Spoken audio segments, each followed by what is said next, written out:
nature's comfort. Ramraj presents bamboo cotton white shirts. திமுக சட்டத்துறையின் 3வது மாநில மாநாடு ஜனவரி 18 காலை 7 மணி முதல். அனைவரும் வருக. சன்லேண்ட்ல சமைச்சா சக்தி தானா வரும்.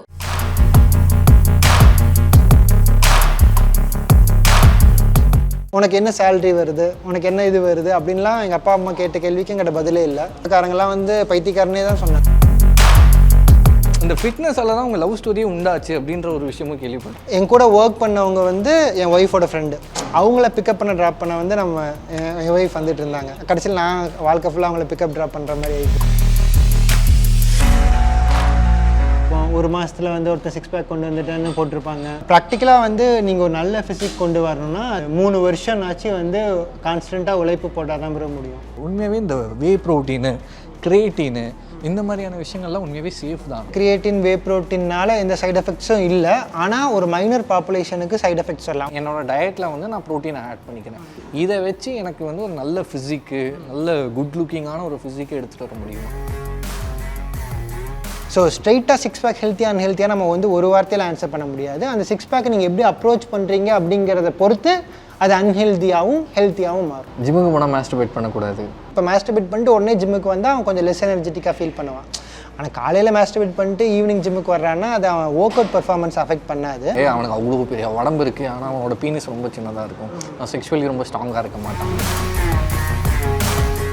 மணி என்ன அது இந்த வீட் பையன் ஒர்க் அவுட் பண்ணுறேன்னு சொல்லிட்டு இன்னும் ஆளவே காணும். டைம் என்ன இந்நேரத்துக்கு வந்துட்டு இருக்கீங்க? டிராஃபிக் கொஞ்சம் அதிகமாக இருந்துச்சு. நம்மகிட்ட மன்னிப்பே இல்லை ப்ரோ, ஸ்ட்ரெயிட்டாக தண்டனை தான். ஸோ நல்லா ஃபுல்லாக வந்து டீப் ஸ்குவாட்டில் உட்காருங்க. டைமர் போட்டுடலாமா? 10. ஸோ இதை வந்து நம்ம ஒரு 2 செட்ஸ் பண்ணிடுவோம். இதை பண்ணி முடிச்சுட்டு நம்ம ஹாம்ஸ்ட்ரிங் ஆக்டிவேட் பண்ணுறதுக்காக டோஸை கிராப் பண்ணிவிட்டு நம்ம வந்து எக்ஸ்டென்சிவ்ஸ் பண்ண போகிறோம். எக்ஸ்டெண்ட் அப்படி கீழே உட்காருங்க. அப்படி எந்திரிக்கும் போது உங்கள் கை வந்து டோலே இப்படி பிடிச்சிங்கன்னா இப்படியே தான் இருக்கும். ஓகே. ஸோ நீங்கள் எந்திரிக்கும் போது நல்லா ஹாம்ஸ்ட்ரிங்கில் உங்களுக்கு நல்ல ஒரு ஸ்ட்ரெச் ஃபீல் ஆகும் இந்த இடத்துல. ஆமாம் ப்ரோ. இருக்கு. அவ்வளோதான். இதே மாதிரி ஒரு 3 to 5 டைம்ஸ் மட்டும் பண்ணிக்கலாம்.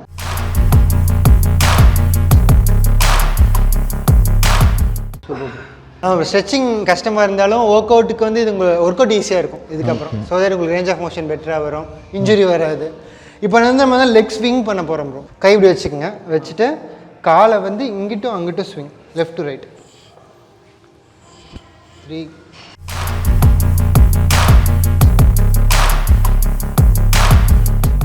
வார்ம் வெற்றிகரமாக முடிச்சிட்டோம். இப்போ நெக்ஸ்ட் நாங்கள் வந்து எக்ஸசைஸ் பண்ண போகிறோம். ஃபஸ்ட் வந்து நம்ம எல்லாத்தோட favourite workout bro, squad, பாபிள் ஸ்குவாட். கிங்லேருந்து ஆரம்பிப்போம். ஸோ ஸ்குவாட்டில் வந்து ஃபஸ்ட் எடுத்தோன்னே நம்ம வந்து ஹைட் செட் பண்ணுறது தான் ப்ரோ. ஓகே. இப்போ வந்து கரெக்டாக என் செஸ்ட் லைனுக்கு நம்ம செட் பண்ணிட்டோம்னா நான் கீழே போய் எடுக்கும்போது எனக்கு வந்து கரெக்டாக கம்ஃபர்டபுளாக வசதியாக இருக்கும். ஓகே. ஃபஸ்ட்டு ஒரு செட்டு கூட இல்லை, ஒரு 5 கவுண்ட்டு போட்டுருவாங்க. இது பண்ணுறோன்னா 5 கவுண்ட்டு போட்டுருவாங்க. 5 கவுண்ட்டுக்கு அப்புறமா அந்த 6வது 7வதுலாம் அப்படியே டான்ஸ் ஆட ஆரம்பிச்சுருவாங்க. ஸோ அப்படி இருக்கும்போது அவங்க ஜிம்முக்கும் புதுசு அப்படின்ற மாதிரியான ஒரு சில பிகினர்ஸ்லாம் அந்த மாதிரி தப்பாக போடுறாங்கல்ல. ஸோ அது என்ன மாதிரியான அஃபெக்ட் அவங்க? ஓகே. இப்போ வந்து அவங்க ஜிம்முக்கே புதுசுன்னா அவங்க தனியாக பண்ணக்கூடாதுங்கிறது என்னோட சஜஷன். ஜிம்முக்கு புதுசாக ஒரு ப்ரொஃபஷனலை கூட வச்சுக்கோங்க தான் சொல்லுவேன். ஆனால் நம்ம ஊர் பசங்க எல்லாம் முக்கால்வாசி மிடில் கிளாஸ் பசங்க அப்பாட்ட பெர்மிஷன் கேட்டு ஜிம் வரதே பெரிய விஷயமா தான் இருக்கும். ஸோ உங்களால் ஒரு ப்ரொஃபஷனலை ஹையர் பண்ண முடியலன்னா அட்லீஸ்ட் விஷயம் தெரிஞ்சவங்கள கூட வச்சுக்கோங்க. இது ஒரு ப்ரொஃபஷனல் கோச்சாகவும் இருக்கலாம், இல்லை ஒரு நல்ல எக்ஸ்பீரியன்ஸ் இருக்க ஜிம் ப்ரோவாகவும் இருக்கலாம். என்னோட ஃபிட்னஸ் ஜேர்னி எங்கள் அப்பாட்ட இருந்த ப்ரோ ஆரம்பிச்சிச்சு பேசிக்காக. ஓகே. அவர் வந்து டெய்லியும் காலையில் எழுந்திரிச்சு வாக்கிங் போகிற ஒரு மனுஷன். அதனால் ஃபஸ்ட்டு வந்து அவர் வாக்கிங் டெய்லி என்னை கூப்பிட்டு போக ஆரம்பித்தார். ஓகே.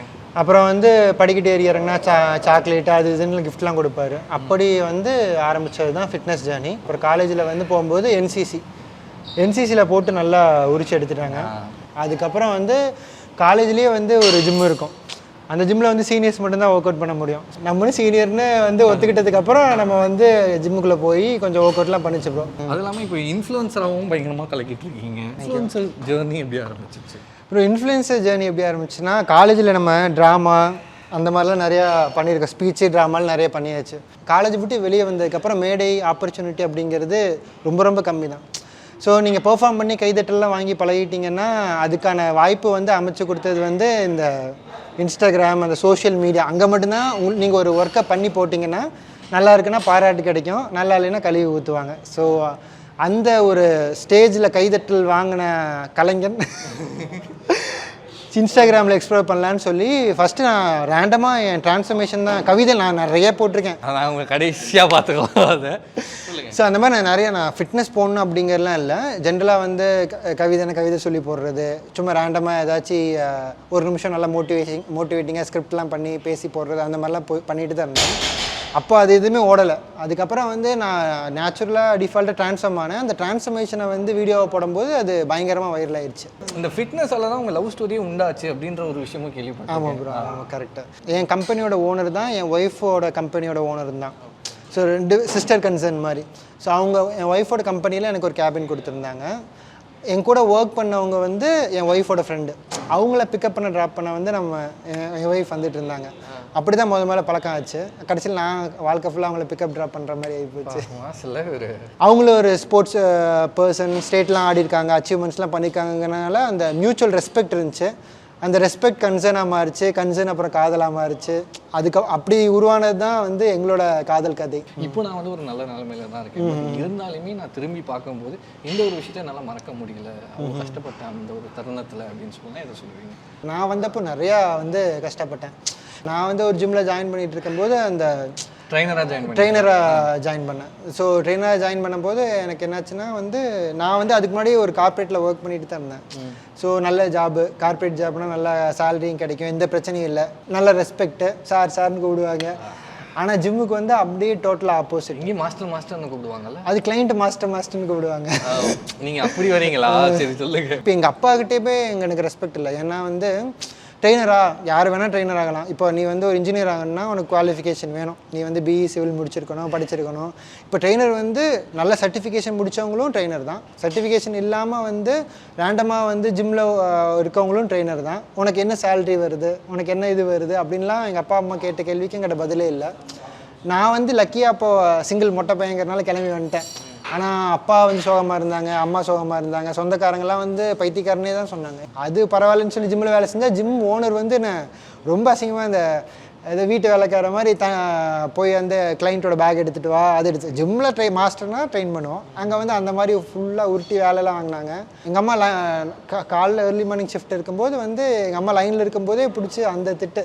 எங்கள் அம்மா வந்து கால் பண்ணுறாங்க. கால் பண்ணி எப்படா இருக்க, நல்லா போகுது அப்படின்னு கேட்குறேன். கேவலமாக போனாலும் சூப்பராக போகுதுமா, நல்லா இருக்குன்னு தான் சொல்லிட்டு இருக்கேன். அப்போ வந்து ஜிம் ஓனர் வந்து உள்ளே வந்தவர் வந்து ஃப்ரெண்ட் டெஸ்கில் உட்காந்து ஃபோன் பேசுகிறேன், அறிவு இருக்கா அப்படி இப்படிலாம் வந்து கேட்கும்போது அம்மா வந்து லைனில் அதெல்லாம் கேட்குறாங்க. நான் வந்து அவரை படப்படன்னு கட் பண்ணிட்டு அந்த ஜிம்மில் இது ஒரு பிரச்சனை மட்டும் இல்லை, நிறையா அந்த மாதிரி அந்த பேக் எடுத்து ட்ரெயினர் வேலை மட்டும் வாங்காமல் எடுபடி மாதிரி நிறையா ட்ரீட்மெண்ட் பண்ணாங்க. ஏகப்பட்ட தடையை தாண்டி தான் வந்து இப்போ வந்து ஒரு நல்ல ஒரு ட்ரைனராக, ஒரு ட்ரைனர் கம் இன்ஃப்ளூயன்சர் அப்படின்ற மாதிரி இருக்கீங்க. ஜிம்முக்கு போன ஒரு மாதத்துலேயே 6 packs, ஜிம்முக்கு போன ஒரு மாதத்துலேயே அர்னால்டு பாடி அப்படின்ற மாதிரி சுற்றுறவங்களாக இருக்காங்க. நானும் அந்த மாதிரி சுற்றின வந்தேன் ஒரு காலத்தில். போயிட்டு ஒரு வாரத்துலேயே திரும்பி வந்துட்டேன். ஸோ உண்மையாகவே அந்த எவ்வளோ நாள் ஆகும் ஒரு நல்ல பாடி ட்ரான்ஸ்ஃபர்மேஷன் ஆகுறது? ஸோ நானுமே வந்து இந்த எல்லா தப்புமே வந்து பிகினராக இருக்கும்போது பண்ணியிருக்கேன் தான். ஏன்னா நம்ம வந்து ஒரு வீடியோ பார்த்துருப்போம், ஒரு மாதத்தில் வந்து ஒருத்தர் 6 pack கொண்டு வந்துட்டேன்னு போட்டிருப்பாங்க. இல்லை ட்ரான்ஸ்ஃபர்மேஷன் வந்து இன்ஸ்டாகிராமில் ஏதாச்சும் பார்த்துருப்போம், 60 days வந்து 6 pack வந்த மாதிரி இருக்கும், இல்லை 30 days வந்த மாதிரி இருக்கும். ஆனால் ப்ராக்டிக்கலாக வந்து நீங்கள் ஒரு நல்ல ஃபிசிக் கொண்டு வரணும்னா அது வந்து ஒரு 3 வருஷம்னாச்சு வந்து கான்ஸ்டண்ட்டாக உழைப்பு போட்டால் தான் பெற முடியும். நம்ம பார்க்குற ட்ரான்ஸ்ஃபர்மேஷனை சில பேர் பண்ணுறாங்க. எப்படி பண்ணுறாங்கன்னா, அவங்க ஆல்ரெடி வந்து ப்ரியராக வந்து ஒர்க் அவுட் பண்ணவங்களாக இருப்பாங்க, ஒர்க் அவுட் பண்ணி மசில் மாஸ் ஆல்ரெடி பில்ட் பண்ணவங்களாக இருப்பாங்க. அவங்க வந்து ஓவர் த டைம் வந்து ஒர்க் அவுட்டை விட்டு கொஞ்சம் ஃபேட் போட்டிருப்பாங்க, மசிலை வந்து ஃபேட் கவர் ஆகி மறைச்சிருக்கும். அவங்க ஒரு ட்ரான்ஸ்ஃபர்மேஷன் பண்ணும்போது அவங்களால டக்குன்னு பண்ண முடியும். இப்போ கம்ப்ளீட்டாக வந்து ஒரு பிகினர் ஸ்க்ராட்ச்லேருந்து வந்து ஒர்க் அவுட் பண்ணுறான் அப்படின்னா அவன் வந்து ஒரு டீசெண்டான ஃபிசிக் எடுத்துகிட்டு வரணும்னா ஒரு 2-3 வருஷம் சாலிடாக அவன் வந்து எஃபர்ட் போட்டால் தான் வந்து அவனோட அந்த டிசையர்டு ஃபிசிக்கை வந்து கொண்டு வர முடியும். ஸோ அப்போ நீங்கள் சொன்ன மாதிரி 3 மாதத்துலேயோ ஒரு மாதத்துலேயோ ஒரு வாரத்துலேயோ அந்த மாதிரிலாம் பாடி ட்ரான்ஸ்ஃபர்மேஷன் பண்ண 3 மாதமாக கன்சிஸ்டண்ட்டாக ஒர்க் பண்ணுறேன்னா எனக்கு ரிசல்ட் இருக்கும். ஆனால் இந்த அர்னால்டு 6 pack அதெல்லாம் வந்து ஒரு பிகினருக்கு 3 மாதத்தில் வந்து ஒரு ஓவர் எக்ஸ்பெக்டேஷன் தான் சொல்லலாம். பட் இருந்தாலும் அந்த சப்ளிமெண்ட்ஸ் ரிகார்டிங்காக அந்த டவுட்டு கூட நிறைய பேர் இருக்குது. உண்மையாகவே இந்த வே ப்ரோட்டீனு, கிரியேட்டினு இந்த மாதிரியான விஷயங்கள்லாம் உண்மையாகவே சேஃப் தானா? வே ப்ரோட்டீன், கிரியேட்டின்லாம் கம்ப்ளீட்லி சேஃப் தான் ப்ரோ. ஆனால் வந்து அதை எப்போ வந்து பிளான் பண்ணணும் அப்படிங்கிறது இருக்குது. இப்போ நான் வந்து ஜிம் போகிறேன். இப்போது நான் வந்து ப்ராக்டிக்கலாக என் சுச்சுவேஷனை வச்சே சொல்கிறேன். ஸோ காலேஜ் படிக்கிறப்போ என் கையில் வந்து ஒரு மாதம் வந்து ஒரு 1000 இல்லை 1500 இருந்தாவே பெரிய விஷயம். ஏன்னா நம்ம வீட்டில் அவ்வளோ கொடுக்க மாட்டாங்க. அப்படிங்கிற பட்சத்தில் நீங்கள் வந்து கிரியேட்டின் வே ப்ரோட்டீன்லாம் வந்து தனியாக ஒரு சப்ளிமெண்ட்டாகவே வந்து கிரியேட்டின்னா ஒரு நல்ல கிரியேட்டின் வாங்கினா ஒரு 1000 ரூபா 1500 வரும். வே ப்ரோட்டீன் வாங்கினீங்கன்னா வந்து ஒரு 4000 ரூபா 5000 ரூபா வரும். ஸோ உங்களால் டயட்டுக்கு காசு ஸ்பேர் பண்ண முடியாது. அப்படிங்கிற பட்சத்தில் கிரியேட்டின் வே ப்ரோட்டீன் எடுக்கிறது வேஸ்ட். ஏன்னா என் டயட்டே மோசமாக இருக்குது. அப்போ வெறும் சப்ளிமெண்ட் மட்டும் எடுக்கிறதுனால எனக்கு எந்த பயனும் பெருசாக வரப்போகிறதில்ல. ஆனால் என்ன பிரச்சனைனா வந்து டயட்டை ஃபோக்கஸ் பண்ணாமல் அந்த சப்ளிமெண்ட் சாப்பிட்டா எனக்கு உடம்பு ட்ரான்ஸ்ஃபார்ம் ஆகிரும் நம்பிட்டு டயட்டுக்கு ஸ்பெண்ட் பண்ணாமல் சப்ளிமெண்ட் ஸ்பெண்ட் பண்ணுறது தப்பு. அது இப்போ காமனாக நிறைய இடத்துல நடக்குது. அதை வந்து இந்த வீடியோ பார்க்குறவங்க இந்த வீடியோ பார்த்ததுக்கப்புறம்னாச்சும் பசங்க மாற்றிக்கிட்டாங்கன்னா பெட்டர். சப்ளிமெண்ட்ஸ் எடுக்கிறதால சைடு எஃபெக்ட்ஸ் ஏதாச்சும் காட்டுமா?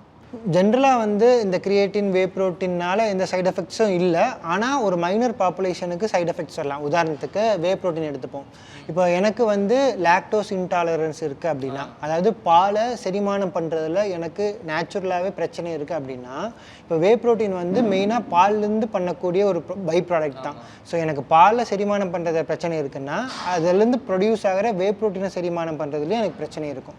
அப்போது லாக்டோஸ் இன்டாலரன்ஸ் இருக்கவங்க வந்து வே ப்ரோட்டீன் வந்து யூஸ் பண்ணக்கூடாது. அதுக்கு பதிலாக வே கான்சன்ட்ரேட்டுக்கு பதிலாக வே ஐசோலேட் போகலாம். ஐசோலேட் இப்போது நார்மலான வே ப்ரோட்டீனுக்கும் ஐசோலேட்டுக்கும் என்ன டிஃப்ரென்ஸ்? அதோட கம்போசிஷன் தான் ப்ரோ டிஃப்ரெண்ட். சரி, வேவை விட்டுருவோம். Pre workout, post workout, fish oil, அப்புறம் கிரியேட்டின், இந்த மாதிரியான விஷயங்கள் இருக்குல்ல. ஒரு மனுஷன் பாடியில் இவ்வளோ விஷயங்களும் உடம்புக்குள்ள போனால் என்ன ஆகும்? நீங்கள் கேட்குற நியாயமான கேள்வி தான் ப்ரோ. ஸோ எல்லாத்துக்கும் என்ன புரியணும்னா, நீங்கள் இப்போ பார்த்துட்டு இருக்க எல்லா இன்ஃப்ளூயன்சரும் எனக்கு தெரிஞ்சவங்க தான், ஃப்ரெண்ட்ஸ் தான். அவங்க எல்லோரும் ஆரம்பிக்கும் போது எல்லா சப்ளிமெண்ட்டும் எடுத்துக்கிட்டு ஆரம்பிக்கல. எல்லோரும் ஆரம்பிக்கும் போது சில பேர் ஒர்க் அவுட் மட்டும் பண்ணவங்க இருக்காங்க. ஒர்க் அவுட் பண்ணிவிட்டு சப்ளிமெண்ட்டு வாங்க காசு இல்லாமல் டயட்டுக்கே காசு இல்லாமல் இருக்கவங்களும் இருந்திருக்காங்க. அப்புறம் கொஞ்சம் கொஞ்சமாக டயட்டை வந்து காசு வந்ததுக்கப்புறம் டயட் அண்ட் ஒர்க் அவுட் பண்ணி கன்சிஸ்டண்ட்டாக பண்ணாங்க. அதில் நல்ல ரிசல்ட் வந்துச்சு. அதுக்கு மேலே கொஞ்சம் அப்லிஃப்ட் வேணுங்கிறப்ப வந்து வே ப்ரோட்டீன் கிரியேட்டின் ஒன்று ஆட் பண்ணாங்க. அது வந்து வசதி தானே ஒழிஞ்சு, அது வந்து ஒரு ஆடம்பரம் தானே ஒழிஞ்சு அத்தியாவசியம் கிடையாது. ஸோ நான் என்னோட கேள்வி என்னென்னா, இதெல்லாம் இல்லாமல் வெறும் நான் வேவை வேணால் எடுத்துக்கிறேன், வேவை எடுத்துக்கிறேன், என்னோட டயட்டில் வந்து நான் ப்ரோட்டீனை ஆட் பண்ணிக்கிறேன். இதை வச்சு எனக்கு வந்து ஒரு நல்ல ஃபிசிக்கு, நல்ல குட் லுக்கிங்கான ஒரு ஃபிசிக்கை எடுத்துகிட்டு வர முடியுமா? தாராளமாக வே இல்லாமே நீங்கள் எடுத்துகிட்டு வர இல்லாமே முடியுமா? பட் டைஜஷன் ப்ராப்ளம் வருதுல்ல. ஒரு நாளைக்கு ஒரு பாடி வெயிட்டுக்கு இவ்வளோ ப்ரோட்டீன் எடுக்கணும் அப்படின்ற ஒரு விஷயம் இருக்கும்போது நம்ம லாட்ஸ் ஆஃப் இப்போ வந்து ஒரு நாளைக்கு 10 முட்டை 20 முட்டை, இவ்வளோ கிலோஸ் ஆஃப் சிக்கன்ஸ், இவ்வளோ வெஜிடபிள்ஸ் எல்லாமே போகும்போது டைஜஷன் இந்த மாதிரியான விஷயங்கள் வரும். புரியுது. இது வந்து நிறைய பேர் வந்து மித்துன்னு தான் நான் சொல்லுவேன். ஏன்னா உதாரணத்துக்கு நீங்கள் ஜென்ரலாக வந்து ஒரு உடம்பு நல்லா பில்ட் பண்ணுறவர் வந்து பார்த்தீங்கன்னா, நான் ஒரு நாளைக்கு 2 கிலோ சிக்கன் சாப்பிட்றேன், 10 முட்டை எல்லாத்து உடம்புக்கும் அவ்வளோ தேவையில்லை. உதாரணத்துக்கு நீங்கள் இப்போ ஃபஸ்ட்டு நீங்கள் ஆரம்பிக்கிறீங்கன்னா, நீங்கள் இதுக்கு முன்னாடி ப்ரோட்டீனே அதிக அளவு எடுக்காத ஒரு பர்சனாக தான் இருந்திருப்பீங்க. கரெக்டாக? ஸோ அந்த சிறுக தான் நீங்கள் வந்து இன்க்ரீஸ் பண்ணுவீங்க. நாட்டில் இப்போ இதுக்கு முன்னாடி வரைக்கும் நான் வந்து ஒரு 10 கிராம் ப்ரோட்டீன் தான் வந்து டிஃபால்ட்டாக எடுத்துகிட்டு இருந்தேன். திடீர்னு நான் வந்து 200 கிராம் ப்ரோட்டீன் எடுக்கிறேன்னா அது தேவையில்லை, அது நம்ம சஜஸ்டபிளும் கிடையாது. ஸோ இதுக்கு முன்னாடி நான் வந்து ப்ரோட்டீனை அதிகமாக ஃபோக்கஸ் பண்ணி எடுத்துக்கிட்டது இல்லை அப்படின்னா, முதல்ல வந்து உங்கள் பாடி வெயிட்டுக்கு 1 கிராம் ப்ரோட்டீன் எடுத்துக்கோங்க. உதாரணம் நீங்கள் ஒரு 80 கிலோ இருக்கீங்கன்னா 80 கிராம் ப்ரோட்டீன் எடுத்துகிட்டு ஆரம்பிங்க. அதுலேயே உங்களுக்கு நல்ல ரிசல்ட் கிடைக்கும். ஏன்னா ப்ரோட்டீனே எடுக்காமல் இருக்க ஒரு பர்சன் 80 கிராம் ப்ரோட்டீன் எடுத்து கரெக்டாக ஒர்க் அவுட் பண்ணி தூங்கி எழுந்திரிக்கும் போது அதுலேயே அவங்க பாடிக்கு நல்ல ரிசல்ட் கிடைக்கும். ஓகே, நீங்கள் என்ன எடுத்துக்கிறீங்க? காலையில் வந்து ஓட்ஸு, அதுக்கப்புறம் அது கூட வந்து நட்ஸு, கொஞ்சமாக பால், இதெல்லாம் போட்டு வந்து நைட்டு கலக்கி வச்சாலும் சரி, இல்லை டைம் இல்லைன்னா காலையில் சுடு தண்ணி ஊற்றி கலக்கினாலும் சரி, ஒரு ஓட் மீல் ரெடி ஆயிரும். அதுக்கப்புறம் ஒரு 1 ஹவர் கழித்து வந்து ஒரு 4 ஹோல் எக்ஸு, அப்புறம் ஒரு 2-3 ஒயிட்டு. அதுக்கப்புறம் லஞ்சுக்கு வந்து வழக்கம் போல் சோறு, வெஜிடபிள்ஸு, சிக்கன் ப்ரெஸ்ட்டு. இப்போது வெஜிடபிள்ஸ் வந்து ஒரு 200 கிராமு, சிக்கன் ப்ரெஸ்ட் வந்து ஒரு 300 கிராம்ஸு, ரைஸ் வந்து ஒரு 200 கிராம்ஸு.